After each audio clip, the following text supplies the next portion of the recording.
Alhamdulillahi Rabbil Alameen.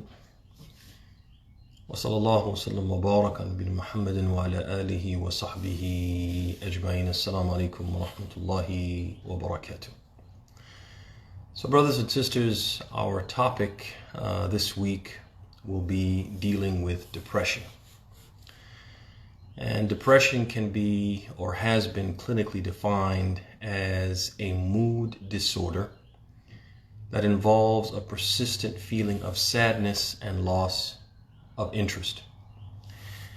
A person suffering, brothers and sisters, from depression feels sad, despondent, miserable, discouraged, hopeless, unmotivated, and uninspired.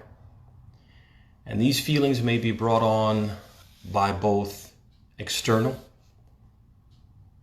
or internal factors beyond the person's ability to control or to dictate.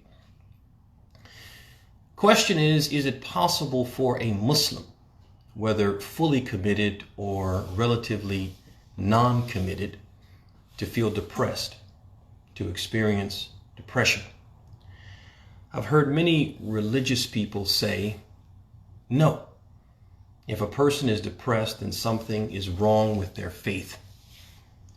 To them, depression is a disqualifier. They'll say if a person feels depressed, they're not praying enough, or they're not praying hard enough, or they're not praying sincerely enough. There's something wrong with them in terms of their spirituality and their spiritual commitment, and that's why they feel depressed. To them, depression is a disqualifier from being a real Muslim. But there's a hadith I'd like to share with you all that indicates that this understanding is wrong. And that is the hadith collected by Bukhari and Muslim on the authority of Abu Hurairah and Abu Sa'id al-Khudri radiyallahu anhuma, in which the Prophet sallallahu alayhi wa ala alihi wa sahbihi wa sallam, he said, ما يصيب المسلم من نصب ولا وصب ولا هم ولا حزن ولا أذى ولا غم حتى الشوكة يشاكها إلا كفر الله بها من خطاياه.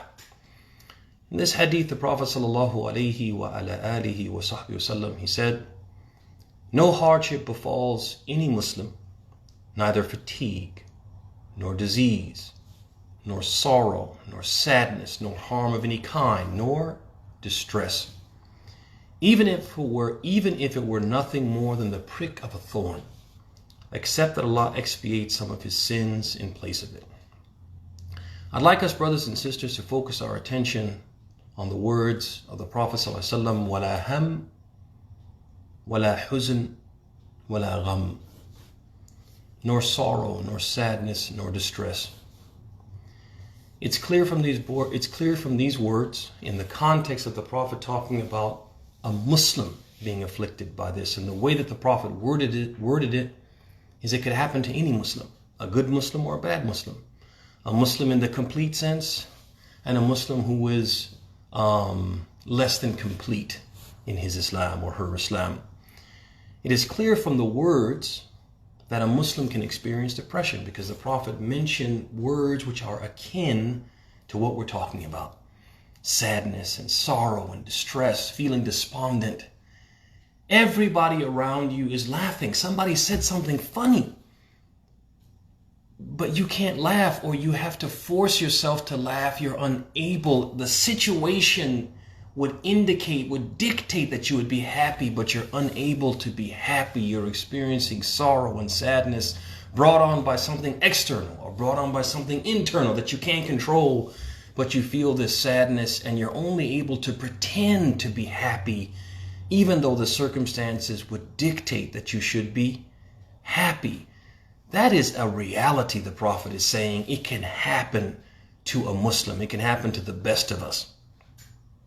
We also have examples from the hadith of the Prophet ﷺ, from the life of the Prophet ﷺ, wherein there are Muslims who were so overcome by grief, for example, so depressed by some circumstance that they were experiencing that they transgressed the bounds. They said and did things which Islam doesn't permit us to say, which Islam demands that we restrain ourselves from saying and doing, despite how we feel, how sad we feel, or how grief-stricken we feel, etc. They did this, and the Prophet was aware of it, and he did not make this a disqualifier. He didn't declare them non-Muslims or disqualify them from Islam.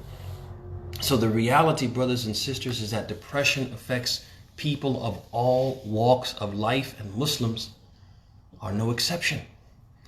Many of us, in fact, if we're honest with ourselves, have experienced it, may be experiencing it at this very moment, but we're in denial.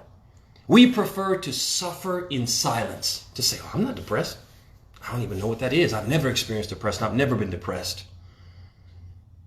We're convincing ourselves, or we are convinced, or we have been convinced, or the environment that we're in convinces us that we have to deny being depressed, because we can't be both Muslim and depressed.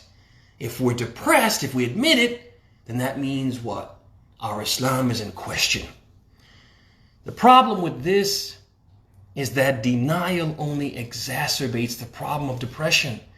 If we don't deal with the depression, it just makes it worse. It compounds, and some people are pushed to the edge.